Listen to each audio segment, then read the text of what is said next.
Wilayah Departemen Agama Sumatera Selatan tahun 2007-2009.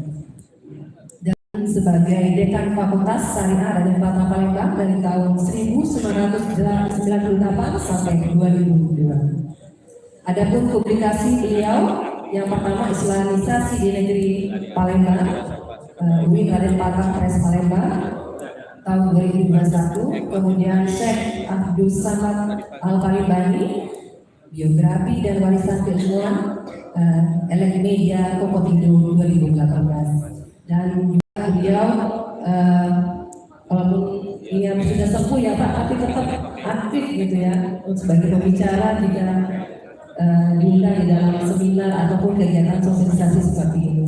Luar biasa Bapak semangatnya. Baik Bapak Ibu, selanjutnya kita akan mendengarkan materi pertama dari Ibu Dr. Mima Sumikasu. Silakan Ibu. Bismillahirrahmanirrahim. Assalamualaikum warahmatullahi wabarakatuh. Selamat malam Bapak Ibu ya, semoga tetap semangat nih karena malam hari ini kayaknya ngantuk udah makan gitu ya. Udah makan jadi gimana nih? Kita berbicara soal naskah ya. Tadi kita sudah bicara soal ikonnya seperti apa, kemudian bagaimana mengajukan ingatan politik misalnya nasional ini. Nah, di sini kita sebelum berbicara itu karena komposisi saya adalah filosofi filologi, ya. Jadi kita bicarakan dulu karena ini ada adik-adik generasi Z ya, anak SMA dan juga mahasiswa. Jadi mereka mungkin masih apa itu yang dibicarakan tadi gitu kan? Masih pada bingung mungkin ya karena nggak tahu, bukan nggak tahu mungkin nggak benar apa yang kayak tadi gitu kan? Jadi mungkin akan saya berangkat dari sisi dulu apa itu naskah ya. Nah, naskah ini ya ada sekalian banyak bapak-bapak juga ya. Jadi yang sudah tahu mungkin saya akan mengulang. Jadi naskah itu adalah karya tulis ya, karya tulis masa lampau yang ditulis dengan tangan tentunya dalam aturan perpustakaan itu tahun 2027 bahwa naskah manuskrip adalah tulisan tangan yang ditulis di media tradisional maupun bahan tradisional bahan kertas Eropa yang ditulis dengan kertas Eropa tadi ya. Kemudian ada kalau untuk daerah ini beraneka ragam. Jadi ada yang medianya menggunakan bambu, ada juga yang menggunakan gelondongan bambu, benar-benar bambu gitu. Ada beberapa daerah di wilayah Sulsel ini, Muara ini Lahat gitu ya, menggunakan bambu dan gelondongan bambu, juga menggunakan kulit kayu. Istilahnya kulit kayu itu adalah khas ya. Nah, media-media tradisional ini tidak lagi digunakan di wilayah Sumatera Selatan. Kita biasa menggunakan kertas ya, kertas suatu F4 dan sekarang tidak digunakan lagi kertas-kertas yang tradisional yang masa lalu itu. Kalaupun ada itu para penggiat naskah, Manasa ya, kelompok Manasa ini menggalakkan kembali media-media tradisional ini. Ada kelas kertas daluang ya, itu ditanam kembali kertasnya kemudian diproduksi untuk sebagai alat tulis. Nah, jadi untuk praktek saya sudah ada beberapa karena teman jadi media yang daluang ini kita beli lah ya, minta para teman dan minta tadi ada jasa yang dibayarkan untuk memperoleh media tradisional daluang itu. Biar mahasiswa ataupun teman-teman yang sama-sama peneliti mencoba menulis dengan media tersebut. Nah, ternyata masa lalu itu menulis karya-karya tulis itu tidak mudah ya. Kalau kita sekarang kan sudah generasi Z ya, itu nulis gampang banget. Buka laptop langsung ngetik langsung ada, bisa di-print. Nah, coba kita bayangkan pada masa lalu itu. Jangankan punya laptop ya, lampu saja itu tidak ada. Tapi kita harusnya berkaca dari masa lalu. Begitu karya-karya mereka ini yang syarat akan makna. Kemudian masa lalu itu tentu menghasilkan karya dan para penulis zaman dulu tentu menulis itu ingin menyampaikan sesuatu yang ingin dibaca oleh generasi seterusnya, ya. Menyampaikan informasi. Nah, informasi dalam naskah ini tentunya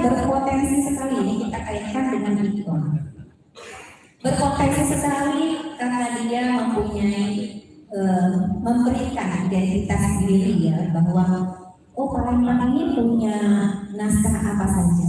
Jadi tidak hanya mendengar Palembang Darussalam ini adalah sebuah kerajaan besar, tapi apa buktinya? Nah, kalau tidak ada bukti itu, bagaimana kita menunjukkan jati diri kita sebagai kesultanan yang besar di masanya? Jadi perlu dengan adanya ikon ini, dengan adanya ingatan kolektif Nusantara Nasional 2024 akan menunjukkan jati diri kita sebagai wong Palembang, wong Sumsel. Bahwa memang benar kita mempunyai identitas dengan adanya peninggalan benda-benda pusaka yang berupa naskah kuno, benda pusaka yang bisa menjadi pusaka ya, sebagai pusaka. Yang kedua adalah potensi naskah daerah ini adalah menjadi rekam jejak, bahwa naskah itu adalah merekam jejak masa lalu, bahwa kita dulu ada gitu, bahwa Kesultanan Palembang dulu ada, bahwa Sriwijaya dulu ada. Nah, jangan kita zaman dulu itu ada kerajaan Sriwijaya. Kalau kita hanya mendengar informasi zaman dulu ada masa kesultanan, tapi tidak ada pembuktiannya, nah itu saya rasa nonsens ya, bahwa berita atau informasi tentang kebesaran kemegahan Kesultanan Palembang itu tidak bisa dibuktikan karena naskah ini adalah sumber primer untuk pembuktian jejak daripada suatu wilayah. Jadi dia sebagai rekaman jejak masa lalu. Nah, juga naskah ini berpotensi sebagai sumber pengetahuan ya, sumber pengetahuan autentik pada masa lalu. Selanjutnya, potensi menjadi ciri khas bahwa daerah kita punya identitas atau punya keunikan. Nah, jadi itu makanya kita ikon ini digalakkan, disosialisasikan untuk menunjukkan identitas Palembang secara khusus dan Sumatera Selatan secara umum. Saya akan mempointer satu-satu potensi daerah ini ya, akan dibantu oleh ini. Yang berikutnya potensi daerah tentang sumber daerah berpotensi memiliki pengetahuan ya.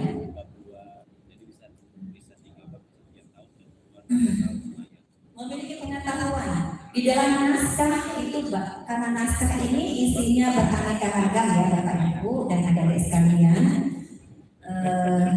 Karena ini materinya adalah konten daripada naskah, pengetahuan naskah itu ibarat kita bisa katakan bahwa naskah ini adalah, kalau biasa aja adalah buku-buku.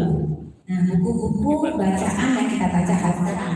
Kalau zaman dulu ya kita hasil karya tulis masa lalu yang ditulis tangan oleh para penyalin maupun para penulisnya, ataupun bahkan para pengarangnya. Nah, pengetahuan ini banyak sekali kalau tentang pengobatan. Ini saya kutip dari mahasiswa pembimbingan saya. Ada apa? Ini ada apa?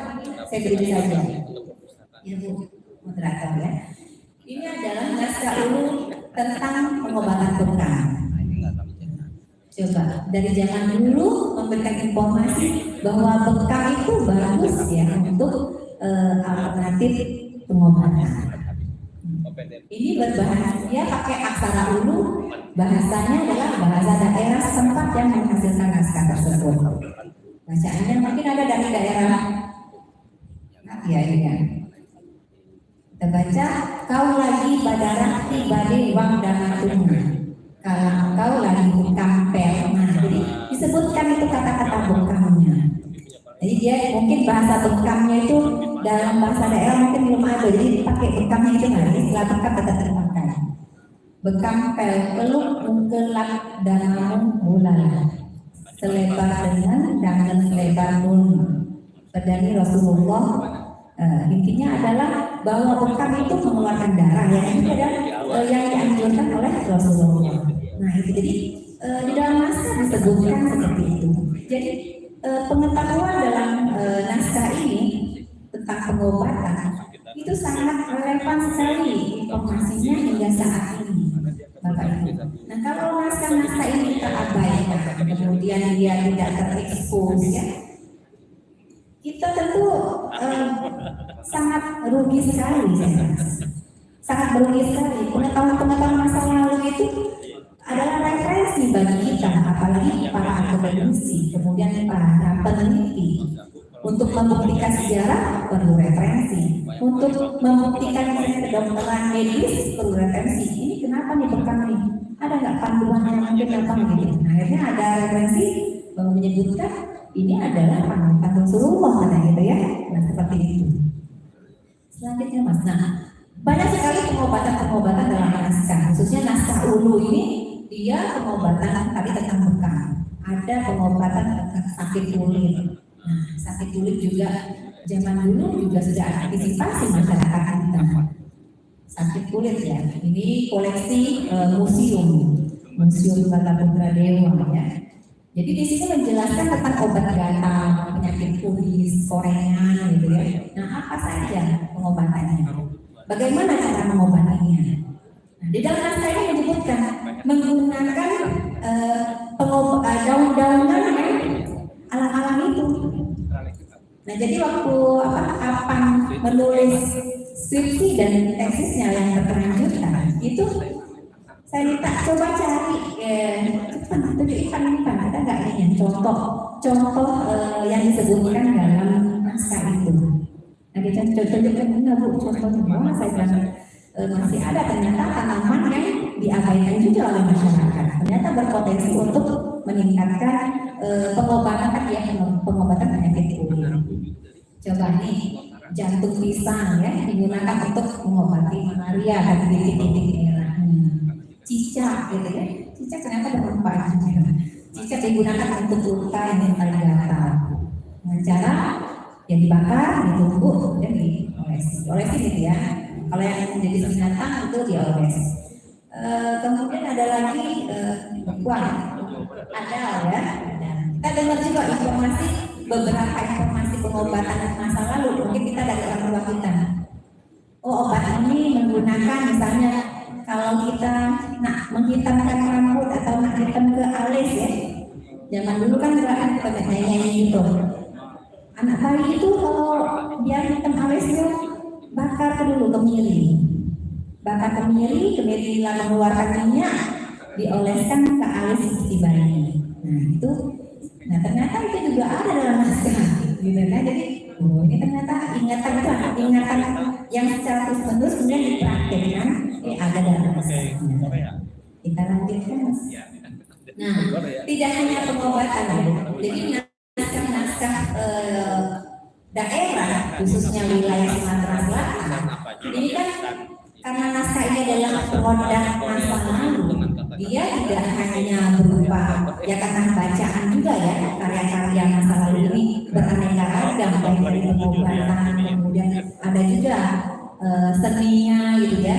Jadi bagaimana entah itu sultan sendiri yang menghasilkan karya. Nah, ini syair dan tabungan ini adalah karya Sultan Mahmud Badarudin. Nah, Sultan Mahmud Badarudin ini adalah seorang seniman, hafiz Quran. Kemudian dia kalau berbicara itu bahasanya santun, kemudian itu terbaca dalam naskah. Jadi menulis naskah itu kalau ciri khas karyanya Sultan Mahmud Badarudin, karyanya itu pasti ada bunga-bunga. Dalam syairnya itu di atasnya ini bunga-bunga ini dalam filologi itu namanya adalah iluminasi. Jadi saya sedikit ya pelajaran filologi ini. Jadi hiasan bingkai ini adalah iluminasi. Jadi hiasan-hiasan bingkai pada naskah itu biasanya hanya terdapat pada bagian depan dan bagian akhir. Identitas sebagai seorang pemasang ya seperti itu, karena tidak sembarang iluminasi. Nah, iluminasi hiasan bingkai ini ditorehkan, dibubuhkan tinta emas. Memang benar-benar tinta emas Bapak Ibu. Jadi bukan emas-emasan, bukan emas-emasan ya, tapi memang benar-benar emas. Karena waktu kami tahun 2003 itu mengecek kalau yang digunakan sultan itu emasnya itu kadarnya 18 sampai 20 karat. Nah, beberapa waktu yang lalu itu kami ke Perpustakaan Nasional itu melihat naskah surat Sultan Mahmud Badarudin II kepada Belanda. itu kontrak lagi, itu kontrak Belanda itu datang ke Palembang, kemudian orang Belanda itu bikin kontrak bahwa Belanda harus menyertakan kata Sultan. Sultan ini dikirim surat gitu ya. Belanda mau nih ya. Itu kalau datang ke sini sampai di Palembang, ketika kau berdagang, misalnya ketika kau menjual apa atau kau mau mengambil hasil dagangan orang Palembang, kamu harus bayar upeti sekian itu tersebut. Nah jadi di situ suratnya itu di atasnya itu kan iluminasi hiasan ini kayaknya, hiasan di atasnya bunga-bunga, kemudian ada emas-emasnya. Nah iluminasi ini itu memang benar-benar emas Bapak Ibu. Nah saya mau curhat-curhat itu boleh nggak ya? Petugas antri gitu ya, nggak boleh Bu.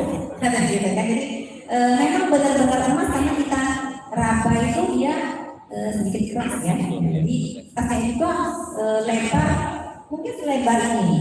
Iya kalau nggak salah lebar ini ukurannya, suratnya. Bagaimana itu menulisnya ya? Rapi sekali. Contohnya saya itu. Jadi karena nggak ada saya yang tampilkan ya. Nah jadi itu sangat indah sekali. Mungkin Bapak Ibu bisa melihat contoh mengakses Andri gitu ya, Arsip Nasional RI, surat emas Kesultanan Palembang itu ada. Kalau di gambarnya di webnya itu kecil, tapi ketika lihat aslinya itu lebar sekali dan masya Allah saya bilang jangan dulu ya.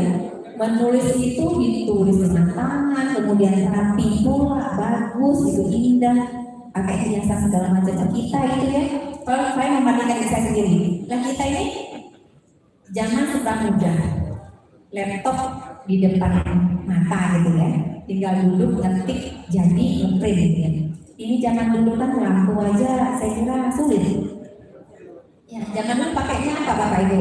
Tahu nggak ya? Teknomak itu ya, teknomak belum ada. Lampu obrol itu ya Pak Cek Jon ya. Nah, jadi mungkin pakai bambu yang ada obrolnya. Kemudian selanjutnya, selain informasi syair karya-karya seni, juga ada astronomi, pengetahuan astronomi di dalam naskah-naskah itu. Nah ini koleksinya Sultan Prabu-Diraja. Dan sekarang dituliskan oleh Sultan Prabu-Diraja SDD 4. Karena almarhum Prabu-Diraja langsung yang ditekan kepada beliau yang teruskan. Jadi ini adalah salah satu naskah astronomi koleksinya SDD 4 ya. Dan bisa ya Pak Sultan yang mahasiswa mau lihat misalnya. Jadi ini adalah naskah astronomi. Jadi ini adalah naskah astronomi bagaimana mengukur tahun ya. Pada masa itu sudah ada Bapak Ibu. Coba terpikirkan oleh mereka untuk kapan lebaran atau apa itu sudah ada pada saat itu. Bahkan di dalam catatan naskah ini ditentukan juga kayak orang Jawa itu menentukan hari baik ya. Hari baik kapan menikah itu ada semua. Selanjutnya pengetahuan lain adalah tentu karena Kesultanan Palembang Darussalam ini identik tentang keagamaan. Naskah keagamaan ini yang kental sekali berada di wilayah Sumsel. Naskah keagamaan banyak sekali Bapak Ibu. Tasawuf, fikih ada apalagi ya. Kalau tasawuf kentalnya adalah seperti yang dikatakan oleh Prof. Oman, Al-Palembang itu terkenal di Yaman ya. Dikenal bahwa sebagai ulama yang bahkan kalau mau bertanya tentang Ghazali bertanya dengan Al-Palembang. Saya akan Al-Palembang. Ya karena bukan beberapa karya-karya beliau itu kental sekali nuansa Ghazalinya. Karena dia setiap kali menulis tentang naskah di antaranya adalah naskah-naskah apa sih? Saya Salikin ya, itu memang asli karyanya Al-Ghazali kan. Jadi dia di karya-karya Al-Ghazali dia alihkan ke dalam bahasa Melayu. Nah, sehingga masyarakat Melayu yang tidak paham bahasa Arab bisa menikmatinya dengan menggunakan bahasa Melayu. Jadi Nusantara bisa paham. Itu kemudahan Al-Palembang di dalam memberikan mentransfer ilmunya ketika dia belajar di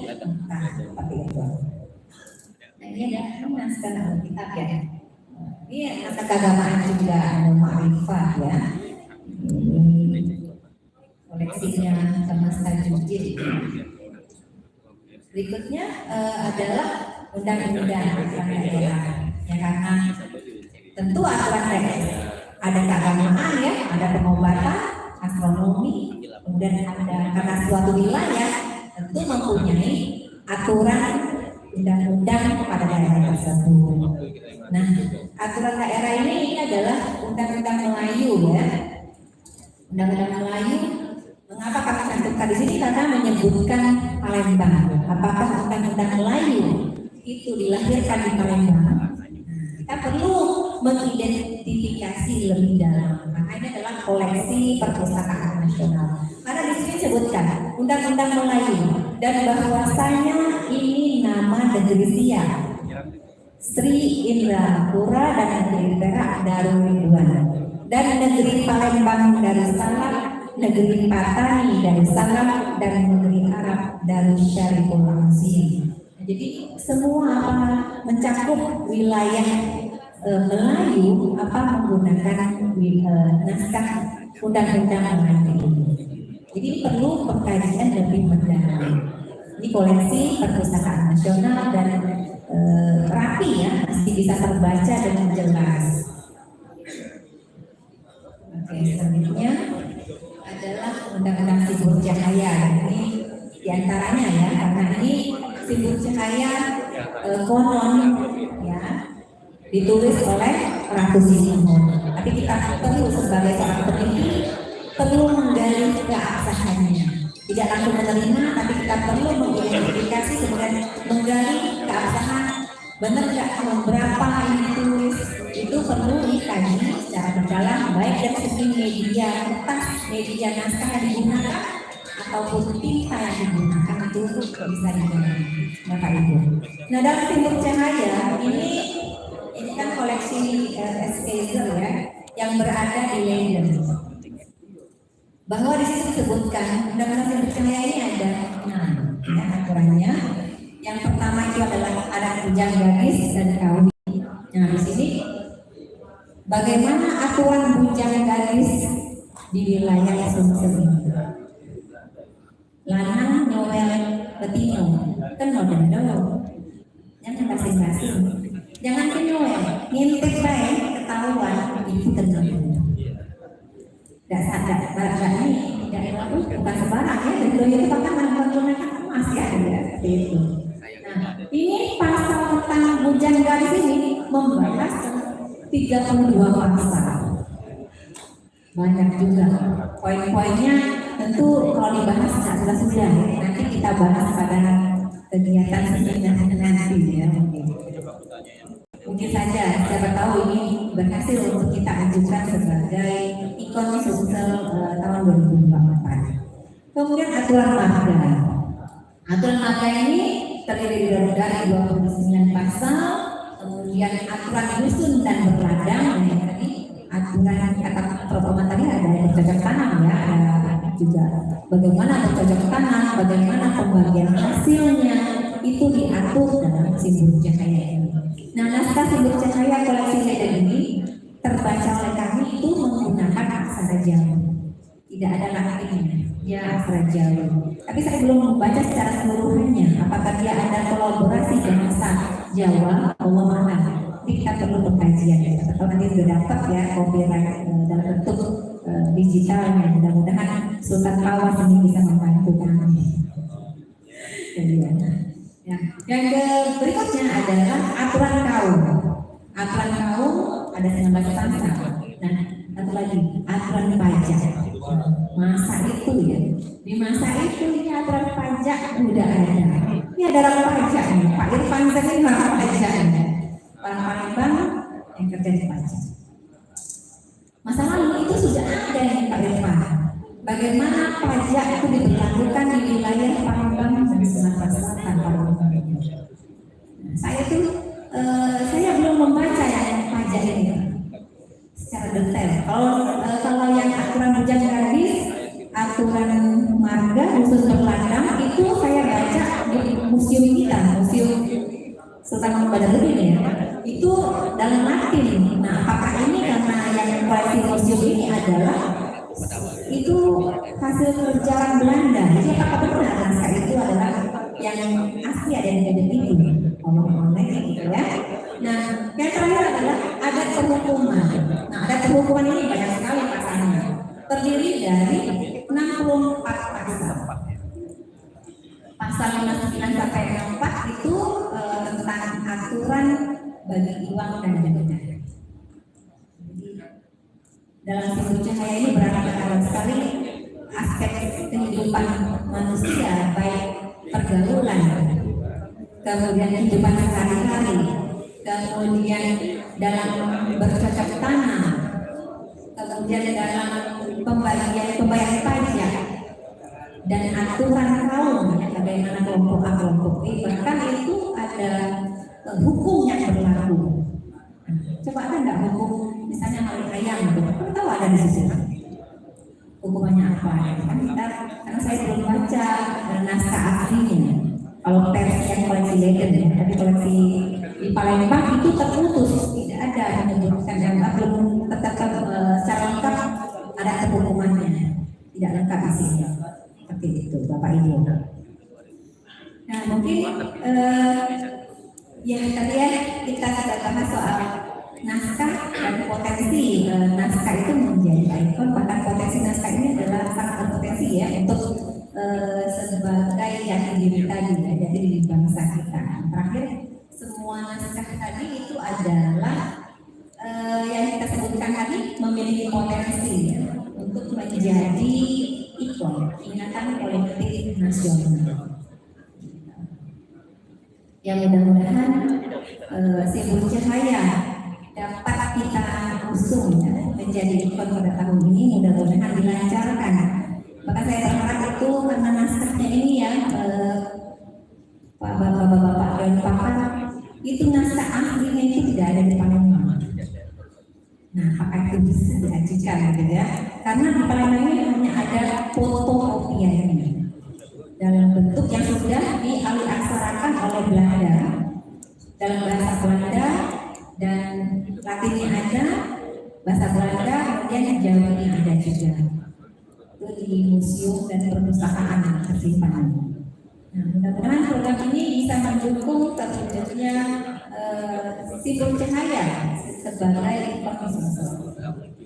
Sekian dulu mungkin penyampaian dari saya. Terima kasih.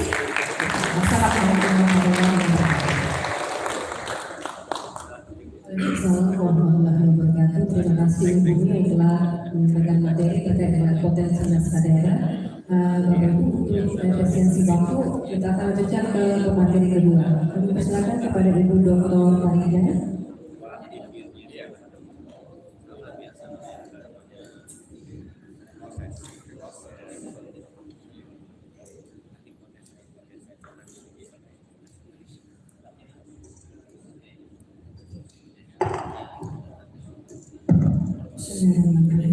Assalamualaikum warahmatullahi wabarakatuh. Selamat malam Bapak Ibu. Saya coba jualan ya malam ini. Jadi kalau saya jual, Bapak Ibu beli ya. Membelinya dengan cara menjawab Cindo Nuhan. Cindo Nuhan. Cindo Nuhan. Oke, saya mulai ya. Sungai Musi banyak ikannya. Dibuat pempek enak sekali.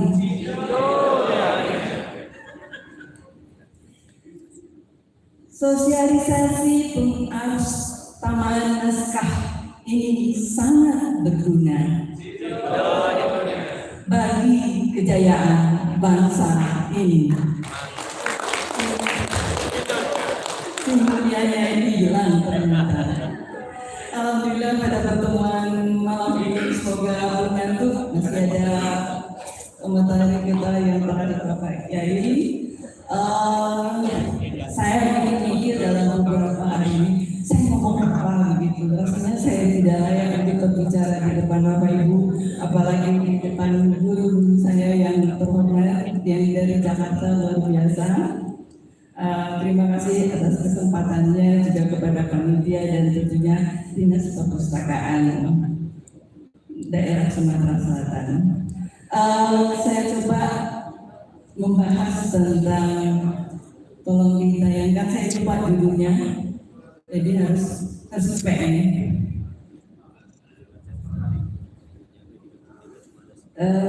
Undang-Undang Sumber Cahaya sebagai ingatan kolektif nasional. Ternyata Nusantara ini sangat kaya dengan naskah-naskah kuno, baik itu berkaitan dengan undang-undang maupun lainnya. Dapat dilihat pada slide yang pertama. Kayaknya bukan. Kenapa?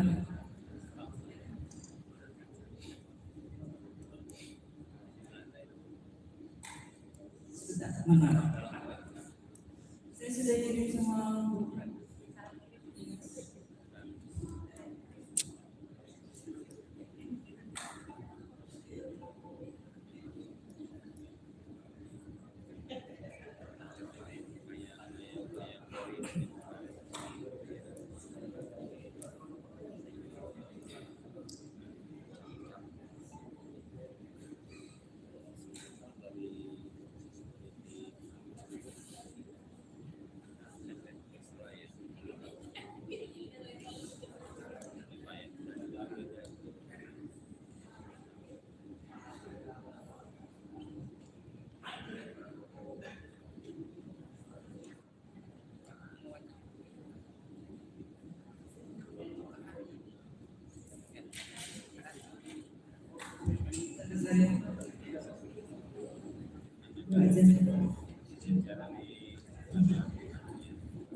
Baik, saya lanjutkan saja. Jadi, kalau kita lihat Undang-Undang Sumber Cahaya itu munculnya pada sekitar 1630-an yang dikenal pertama kali dengan nama Undang-Undang Ratu Siliwangi. Terus dilanjutkan undang-undang ya namanya ya, piagam Ratu Siliwangi dan piagam Sidewang yang menandakan itu masa Sultan Abdul Rahman. Dilanjutkan dengan tentang sidang marga, baru ke Sumber Cahaya. Jadi kalau kita perhatikan, bangsa yang luar biasa ini memiliki banyak undang-undang, banyak naskah-naskah kuno, bumi lebih pakar, jauh lebih baik tentang itu.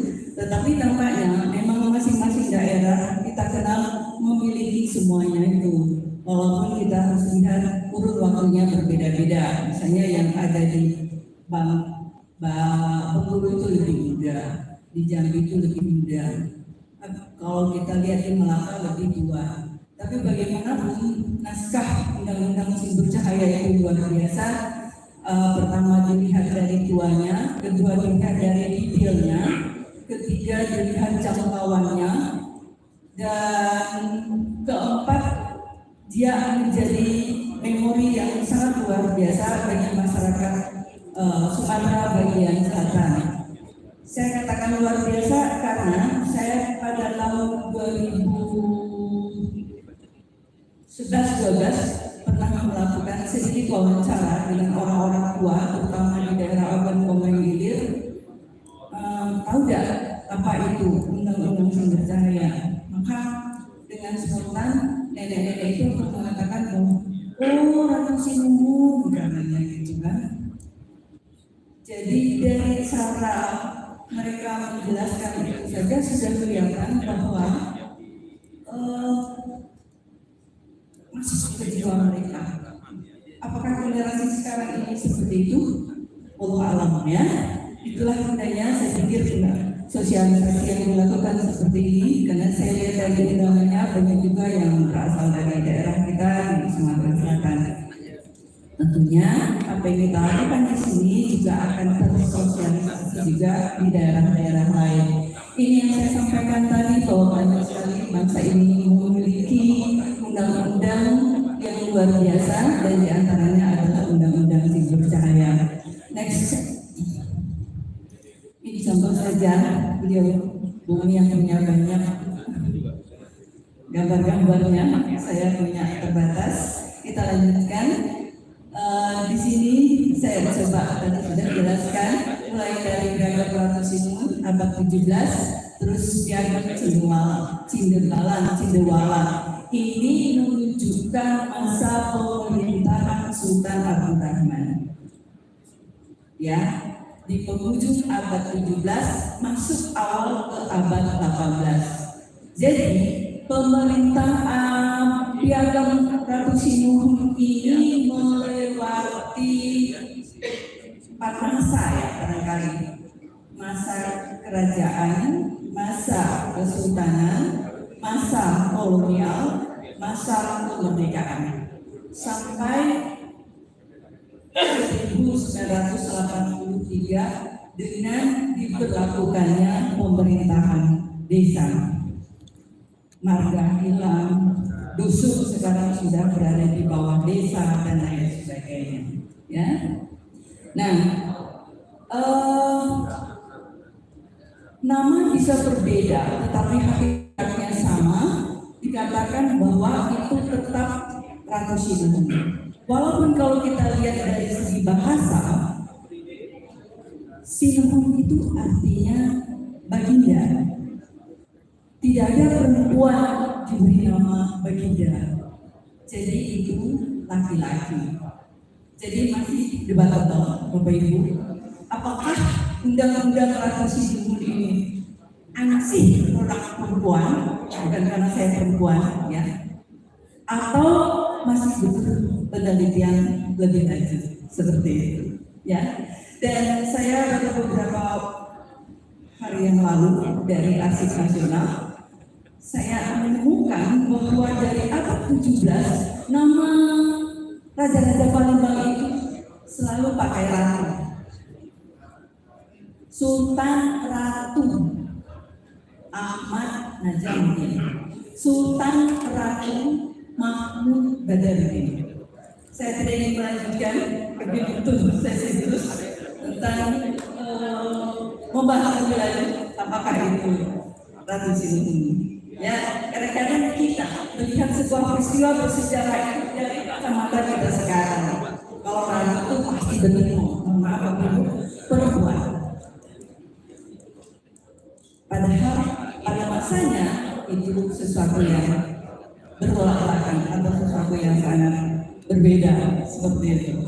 Ya, nah, kenapa sumber kita munculnya di pertengahan abad 19? Karena tidak lain Belanda yang mengumpulkan undang-undang ini dalam bentuk tulisan.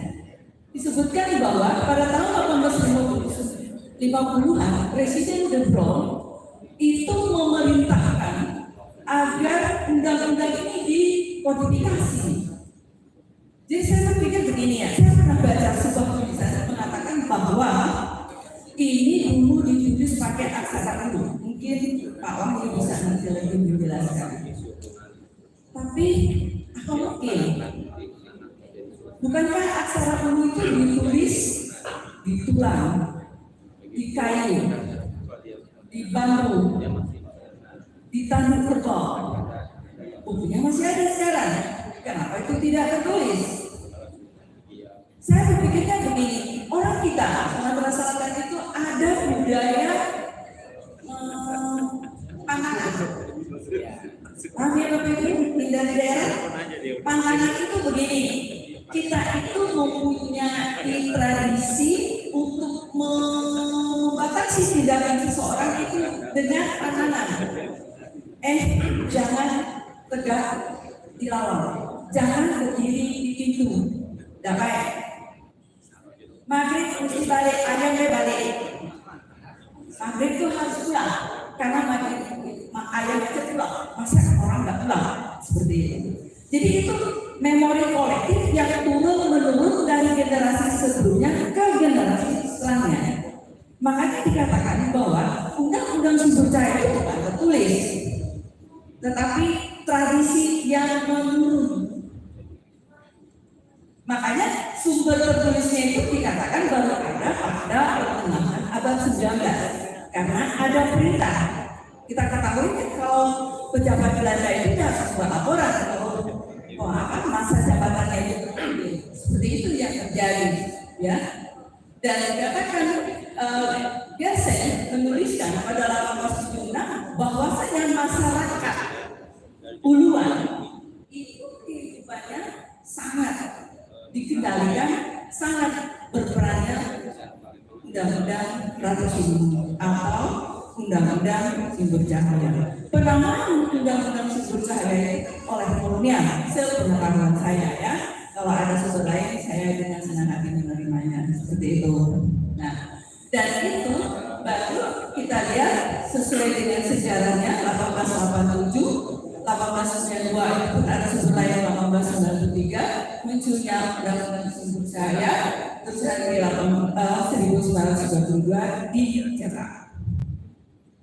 27 juga disiapkan, 33 dicetak dalam bentuk Arab kayu yang nantinya menjadi Latin, dan inilah yang diterbitkan oleh Balai Pustaka pada tahun 1960-an.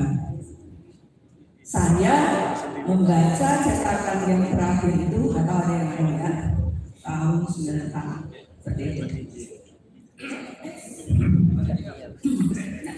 Ini struktur pemerintahan Kesultanan Palembang. Yang namanya daerah Uluan itu mulai dari ketiga dari bawah.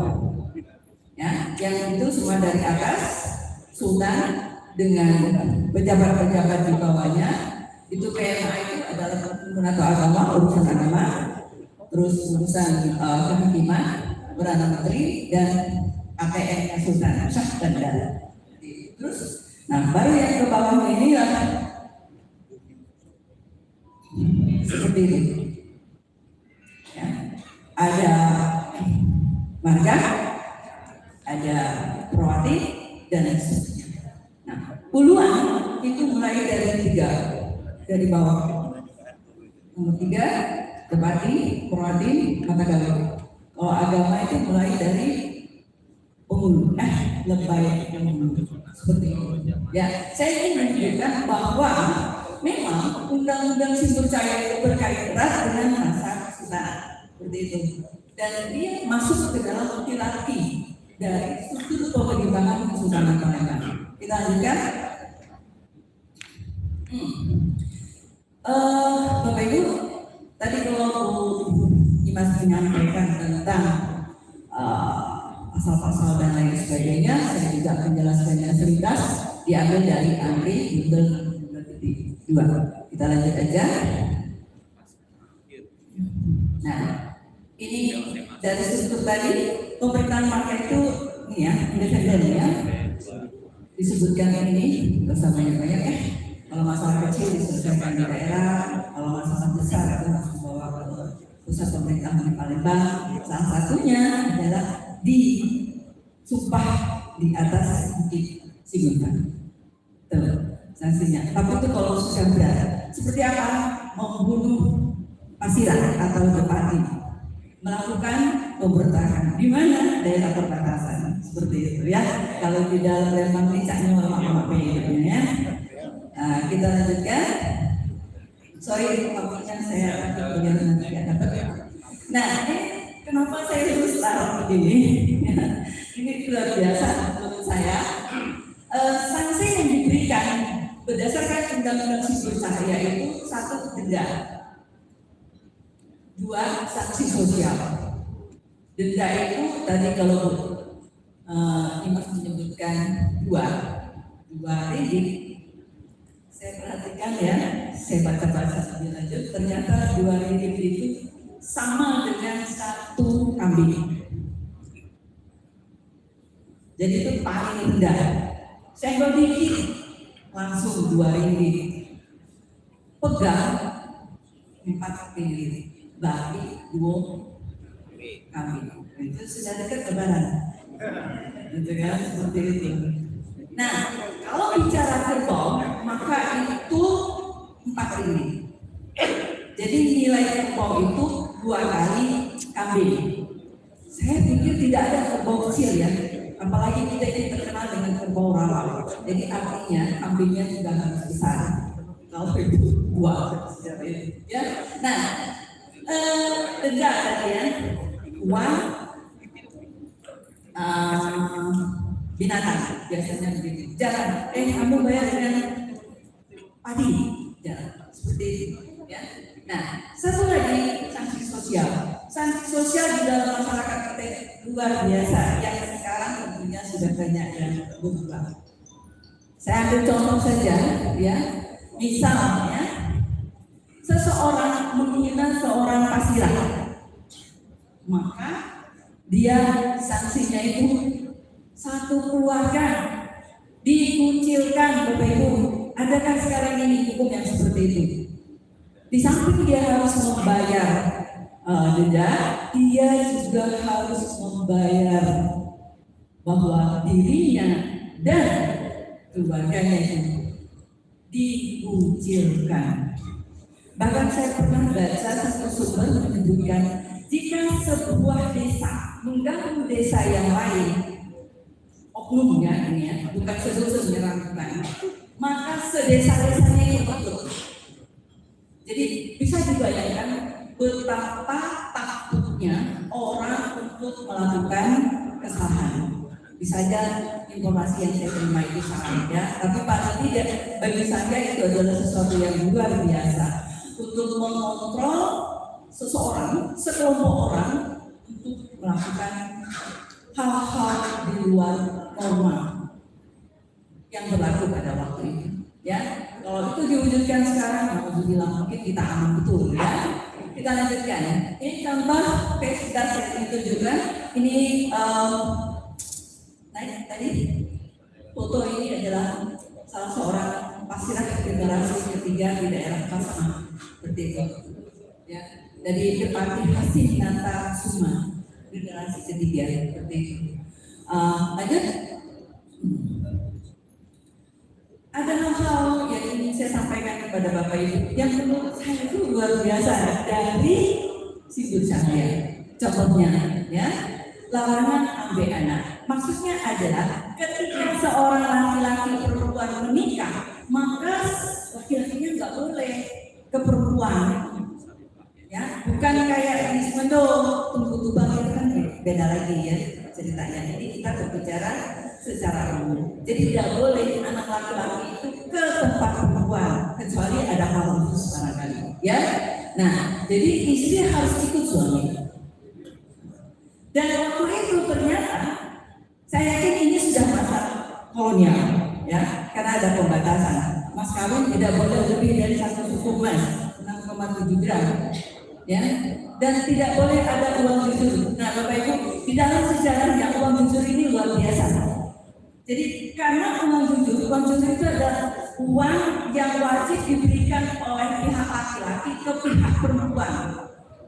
Jika ini uang mintaan, dan itu besar sekali. Akibatnya apa? Ya, banyak yang telah nikah, banyak bujang tua, banyak gadis tua.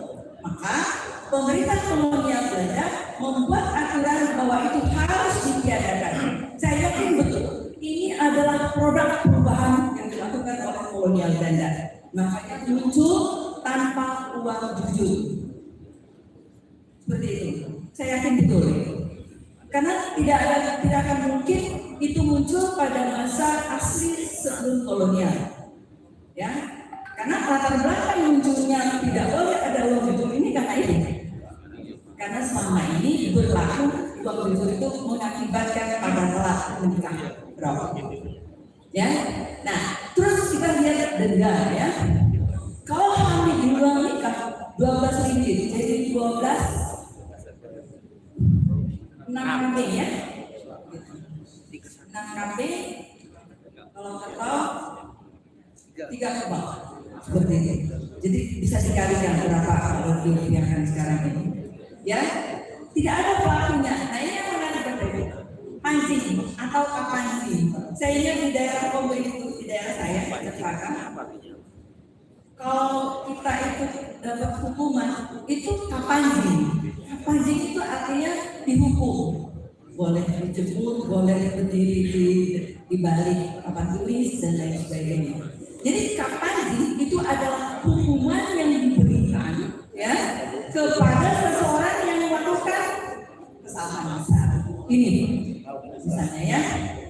ternyata dia hamil, tidak tahu siapa pelakunya, hilang, maka jadi pancing, dihukum untuk mengabdi di rumah pasirah selama 3 tahun. Coba bayangkan kalau itu dilakukan, membuat orang menjadi mikir lah ya, itu baru dalam bentuk krisis. Bagaimana dengan sanksi sosial? Mau ditaruh di mana muka? Bukan hanya dia, tapi keluarganya. 7 bulan ya katanya ya.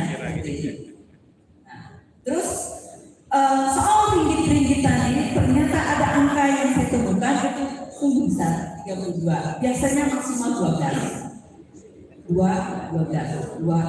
hukuman. Tapi kok ini ada 32? Ternyata memang masalahnya luar biasa. Saya yakin ini sangat jarang terjadi. Oke, next. Oke, nah ini menarik sekali. Kenapa saya tampilkan? Karena kita sedang merusak lingkungannya sekarang ini, ya. Sungai-sungai kita tangkap, banjir, longsor dan lain sebagainya.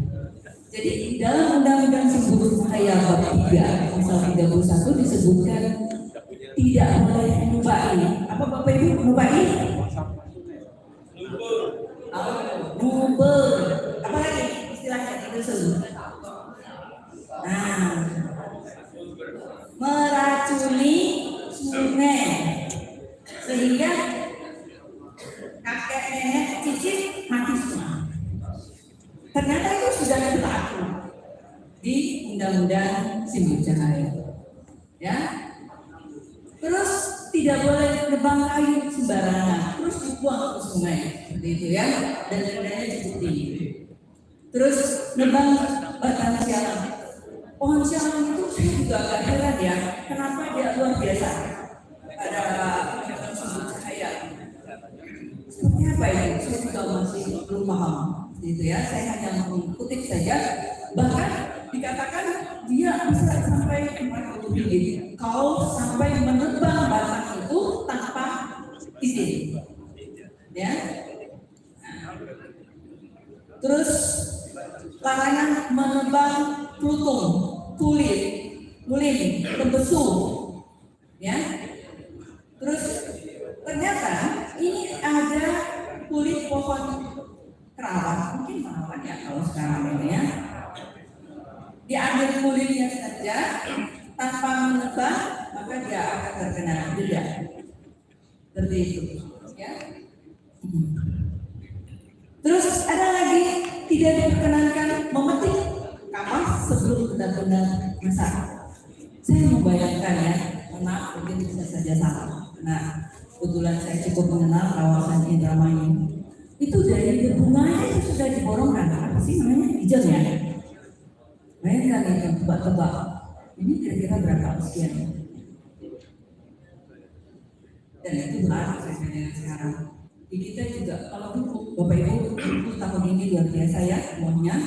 Jadi dikatakan itu dari dia masih hijau-hijau itu sudah diborongkan.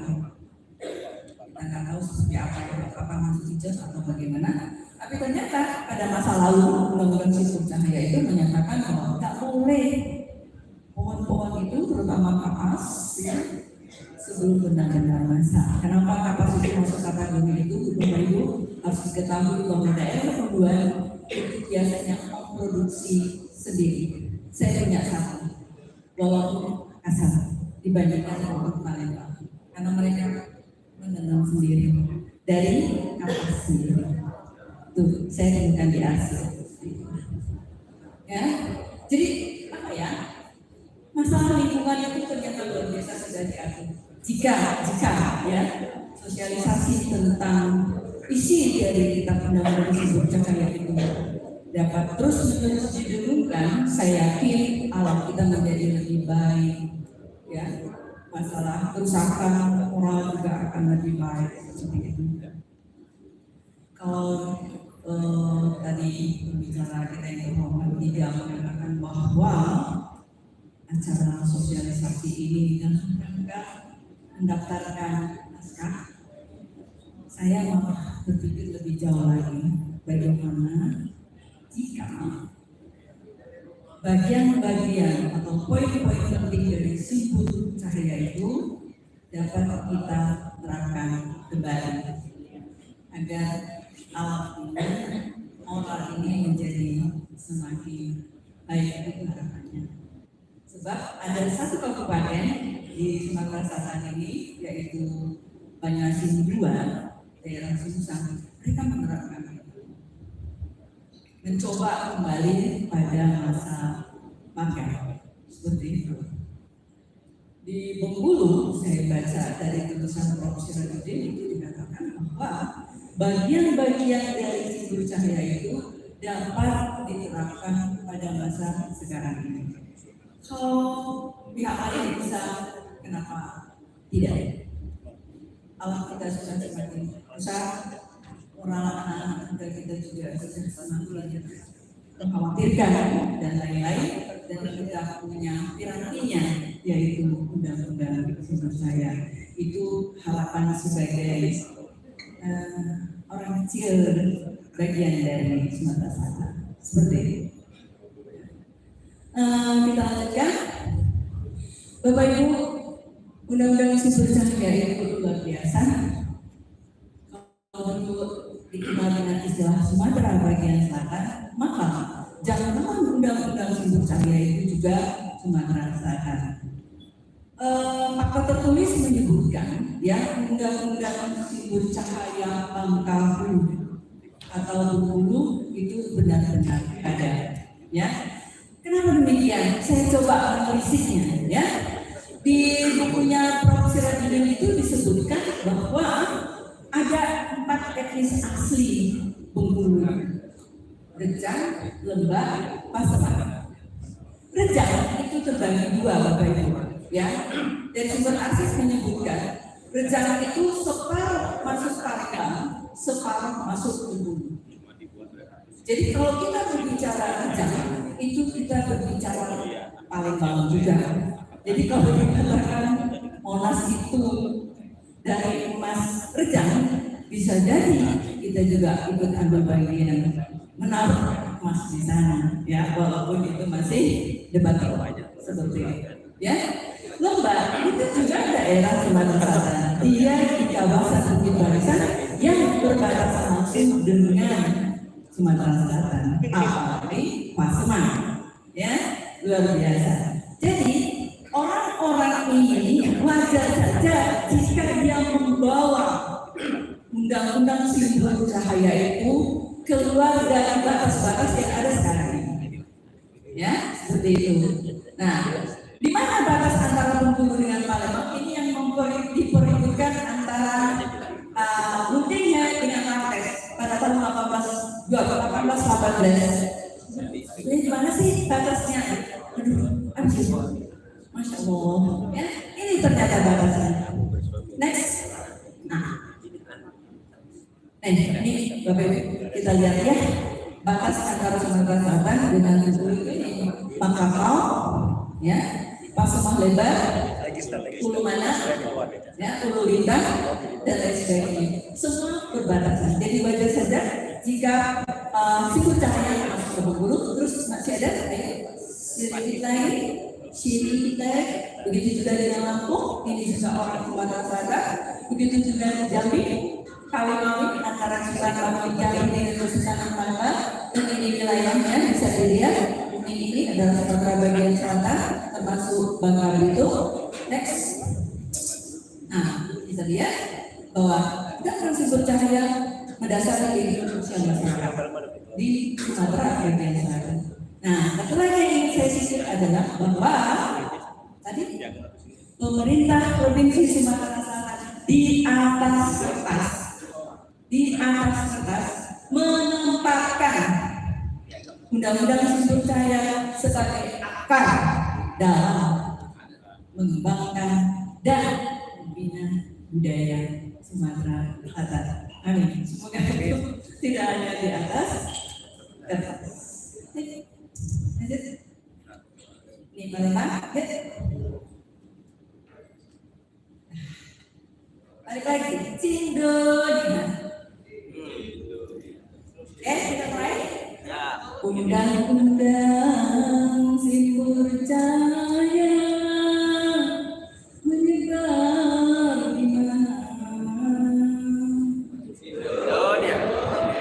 dipatuhi dengan segenap jiwa raga. Harapan kami sosialisasi ini ada kelanjutannya. Amin ya.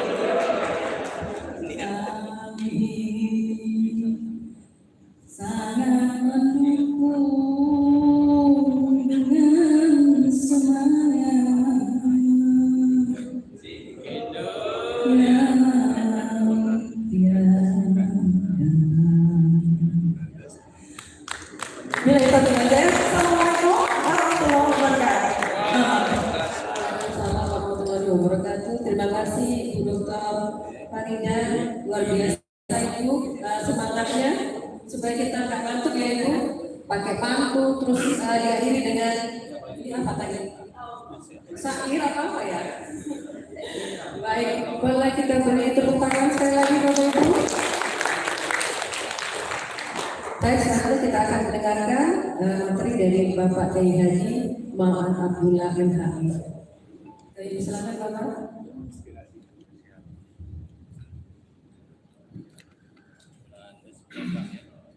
Assalamualaikum warahmatullahi wabarakatuh. Bapak-bapak, ibu-ibu yang terhormat, saya kira sangat jelas bahwa posisi saya di sini di Pamekasan. Tiga orang perempuan cantik-cantik dan lebih muda dari saya. Sementara saya satu-satunya dan paling tua. Paling ganteng Pak. Paling ganteng. Saya dari tadi itu berpikir bagaimana kita sebagai masyarakat Sumatera Selatan bisa mengambil manfaat maksimal dari apa yang tadi dikemukakan oleh tiga narasumber kita yang inti. Di antara yang saya lihat, Pak Profesor Oman itu mengartikan naskah Palembang itu adalah peninggalan orang Palembang. Sehingga naskah yang ditulis oleh Syekh Agus Somad Al-Palembani itu menjadi bagian dari ingatan kolektif yang penting untuk Palembang. Padahal dia ditulis di tangan. Nah, kalau melihat itu yang pertama, kemudian saya kebetulan melihatnya Palembang era Islam. Palembang era Islam itu kita mau mulai melihatnya dalam konteks misalnya apa saja sejak kapan. Salah satu yang sejak beberapa waktu yang lalu saya perhatikan, kita mungkin terlalu membatasi era Islam itu sebagai era kesultanan atau pra-kesultanan. Tapi jauh sebelum itu tidak pernah ada pengkajian yang serius. Sehingga itu agak menyulitkan kita ketika kita berada pada tahap yang kita inginkan sekarang ini.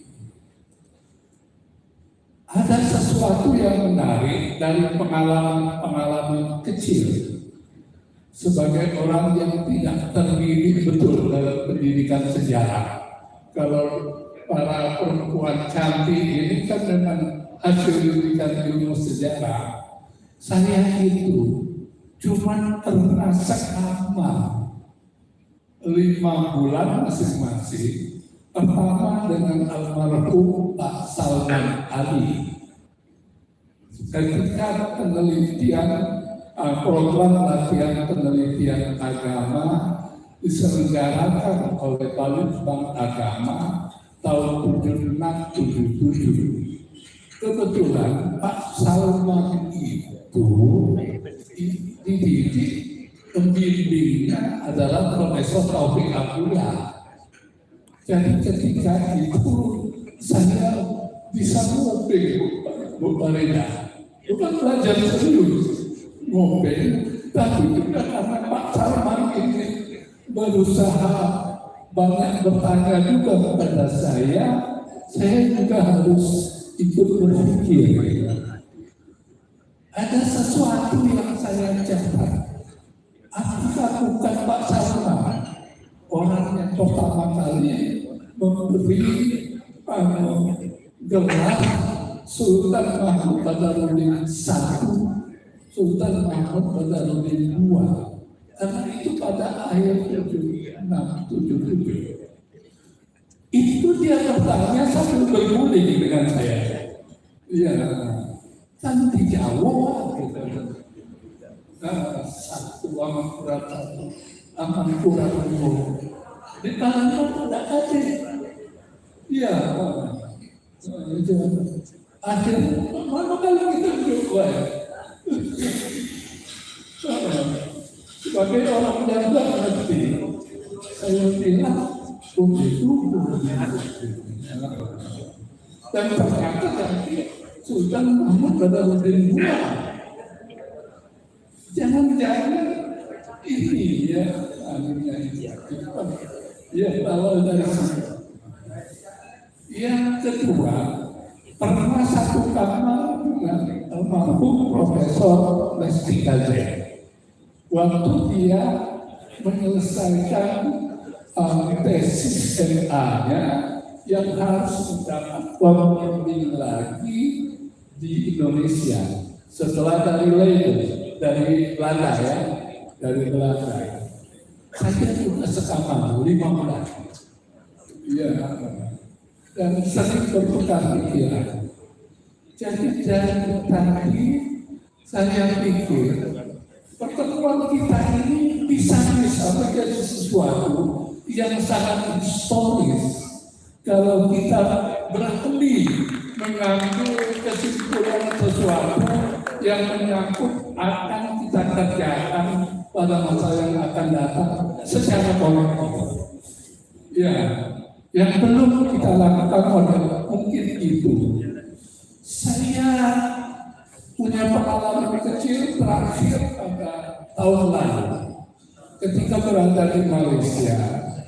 Kebetulan jalan-jalan ke Putrajaya, pulangnya itu naik Grab untuk ke hotel. Saya bicara dengan sopirnya itu turunan India. Saya mengatakan bahwa kami ini orang Palembang. Dia tiba-tiba ngomong, pelajaran sejarah pertama yang saya baca adalah tentang Palembang. Ini orang Malaysia yang ngomong. Ya, dia teruskan, yaitu tentang para masalah. Ya. Jadi, apakah kita ini tidak kalah perhatiannya dibandingkan dengan orang Malaysia? Itu yang saya terpikir pada saya. Karena para Meswara itu orang Palembang. Orang Meswara orang Palembang. Dan kalau kita pegang definisi yang tadi ditawarkan misalnya oleh Profesor Omar, ya, berarti era Palembang Islam itu bisa kita mulai dari setidaknya ketika para Meswara ada di Palembang dan kemudian meninggalkan Palembang, melanjutkan perjalanannya karena harus diusir dari Majapahit. Kalau dari era itu kita berpikir tolak lebih luas, mungkin lebih banyak naskah yang perlu kita pelajari, termasuk terkait dengan undang-undang ini. Misalnya, saya kebetulan pernah membaca disertasi beliau yang undang-undang Malaka. Ya, undang-undang macam-macam ternyata di dalam itu. Ya.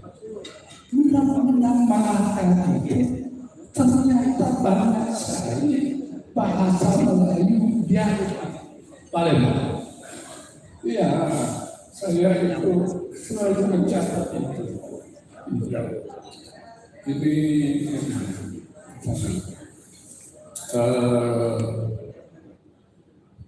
Ini isi dari undang-undang Malaka itu ada misalnya kata-kata seperti ini. Jika orang lain berkata demikian, gitu ya, digocok hukumnya. Digocok itu maksud Palembang. Iya. Saya tidak pernah membayangkan digocok masuk dalam undang-undang. Iya. Bercarut-carut. Iya. Disuruhkan, perahu disuruhkan. Iya. Jadi apakah kita tidak perlu melihat naskah Palembang itu lebih luas daripada yang kita bayangkan sekarang ini atau yang kita miliki di sini? Iya, karena ternyata yang ditawarkan oleh Profesor Omar tadi itu ditulisnya bukan di Palembang, ditulis di Hijaz, ya, tempat belajar Syekh Abdul Somad Al-Palembani. Karena itu saya tidak tahu untuk ngomong apa. Saya sangat bersyukur karena tadi sudah dipaparkan oleh Ibu Nyanyi Nimas, rektor kami yang nyanyi. Dan Ibu Farida ini suaminya kawan sekolah istri saya. Jadi saya menjadi tidak asing dengan rekan-rekan di sini. Ya. Tapi saya kira kita perlu mempelajari. Tapi saya ingat pengalaman lama. Ada waktu ingat awal saya belajar mengenai Syekh Abdul Somad Al-Palembani itu pertama kali pada tahun 1980. Menelusuri semua bahan yang ada dan saya coba tulis, iseng-iseng saya kirimkan kepada Balitbang Agama. Tiba-tiba dimuat di dalam majalah Dialog. Itu hanya 4 halaman, tidak lebih dari 4 halaman. Menariknya, ternyata Profesor Zulkifli membaca tulisan itu ketika dia belajar di Australia. Itu artinya mungkin salah satu yang harus kita kerjakan itu banyak menulis. Iya, kita Palembang ini apa terlalu banyak ngomong dari nulis. Ini kita galau-galau. Iya, abangnya ngirim juga di Ukraina gitu kan. Tapi ini ketika kemudian tahun 80 saya mulai tahun 2010. Jadi dari tahun 80 ke 2010 itu kan lama ya. 30 tahun saya mencoba melihat lagi itu. Untungnya ada naskah yang dimiliki oleh Mas Andi Saripudin. Naskah Faidul Istari itu ya. Dan naskah itu mulai saya tulis ulang berkali-kali. Saya perkenalkan tulisan itu ketika ada kesempatan untuk membimbing mahasiswa pergi ke Kedah. Dan yang menyajikan dari pihak Kedah itu ketua masyarakat sejarawan Kedah. Jadi kira-kira Bu Farida dan Bu Nyimaksud inilah kira-kira. Tapi dari situ bisa dikembangkan lanjut sehingga akhirnya sekarang ini kita sudah bisa memastikan dan mengoreksi berita-berita yang beredar mengenai kelahiran Syekh Abdul Samad Al-Palembang dan wafatnya Syekh Abdul Samad Al-Palembang. Mulai ikut apa yang kita hasilkan dari kajian naskah kita di sini.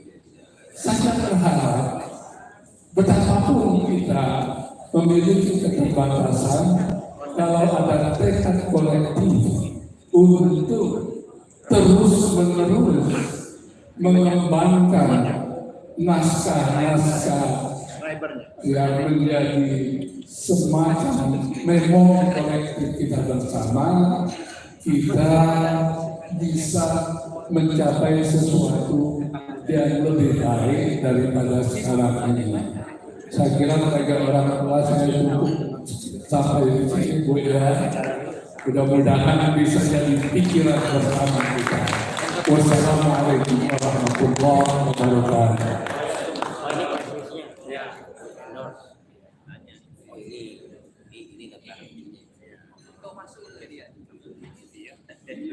Waalaikumsalam warahmatullahi wabarakatuh. Terima kasih Bapak Malhan atas insight-nya, pencerahan bagi kami semua yang di sini. Luar biasa ya Bapak. Kami sangat terima kasih juga atas pandangan Bapak yang di luar pemikiran kita gitu kan, bahwa untuk masalah Palembang itu tidak dibatasi pada masalah kesultanan saja, tapi bisa jadi sesungguhnya ya Bapak ya. Baik, Bapak Ibu, demikian tadi 3 narasumber telah menyampaikan materi. Selanjutnya kita akan memasuki sesi diskusi dan jawab. Kami persilakan kepada Bapak Ibu jika ingin bertanya atau ingin didiskusikan, kami persilakan dengan menentukan nama, kemudian dari mana dan pertanyaan ditujukan kepada siapa. Saya buka dari kiri saya, kiri luar saya. Ada yang ingin bertanya atau ingin didiskusikan? Ya, Ibu. Ya, kami persilakan.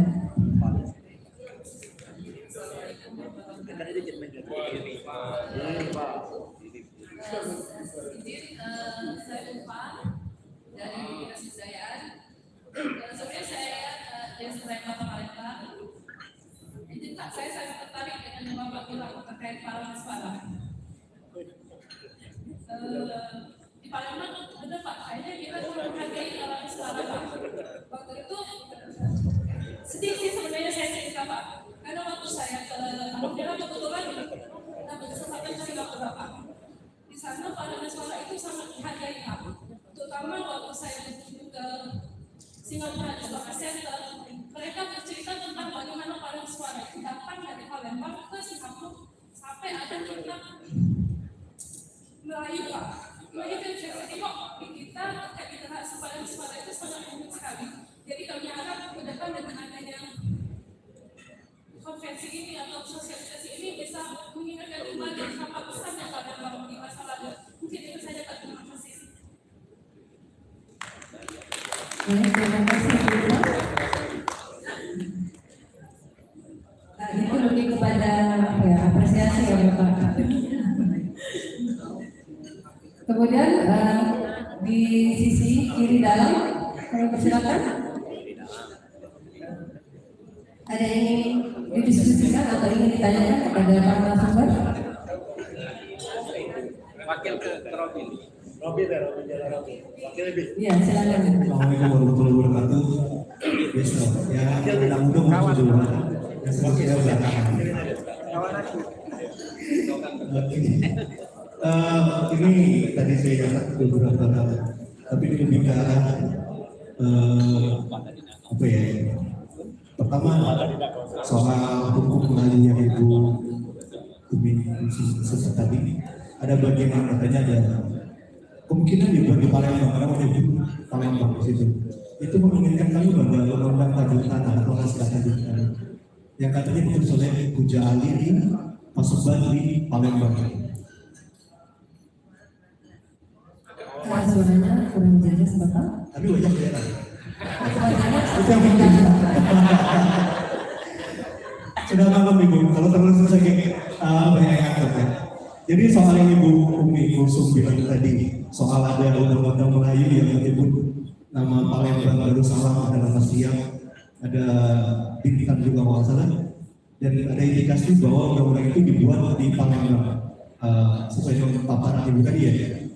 Itu mengingatkan kami kepada naskah Tanjung Tanah yang disebut katanya ditulis oleh Puja Ali di Paseban di Bumi Palembang, yang menunjukkan juga indikasi bahwa kemungkinan itu ditulis di Palembang, walaupun ada perdebatan Palembangnya di mana gitu.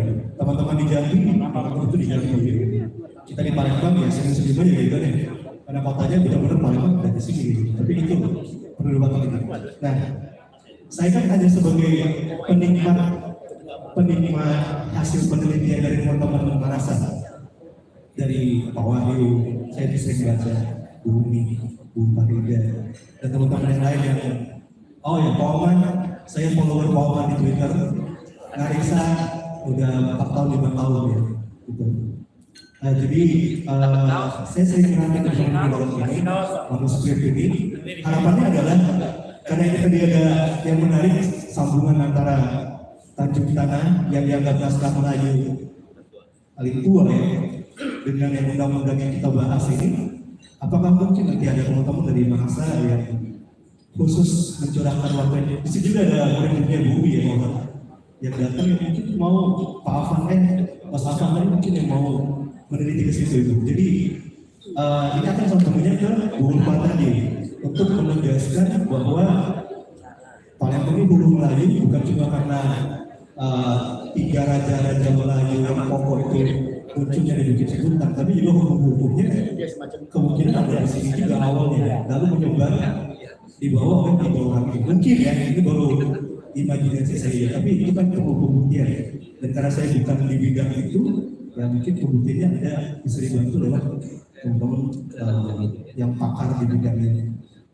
Lalu saya ingin nanya ke Bu Umi dan Pak Malaan dan Bu Farida, mungkin pernahkah ibu-ibu dalam perjalanan membaca manuskrip di Suso ini bertemu dengan manuskrip yang berisi soal kuliner, membahas menyebut nama makanan atau menyebut nama makanan gitu.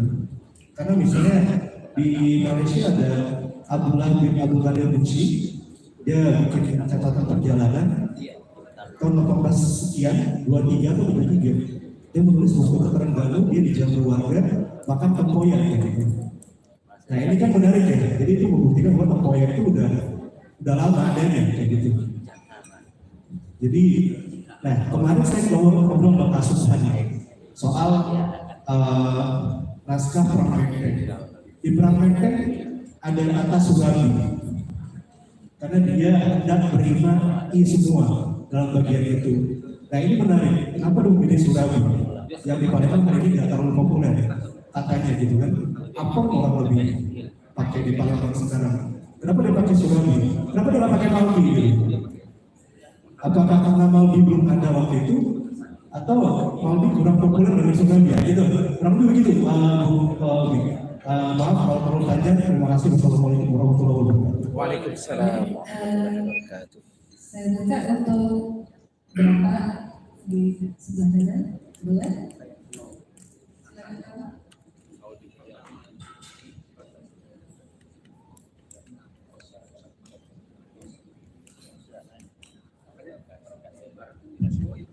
Terima kasih. Assalamualaikum warahmatullahi wabarakatuh. Nama saya Saudi India.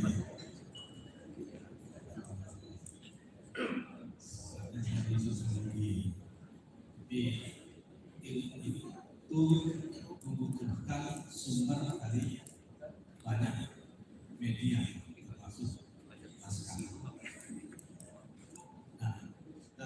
ini yang saya garis bawahi adalah simbol cahaya. Dalam konteks sosiologis, simbol cahaya itu menjadi sudah menjadi utama.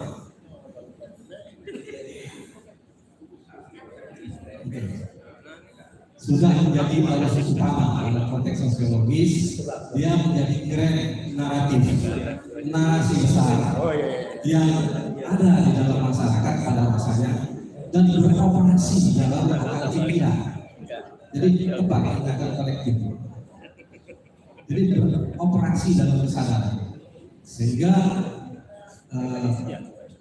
perilaku itu disesuaikan dengan nilai-nilai yang ada dalam grand naratif tadi. Nah kemudian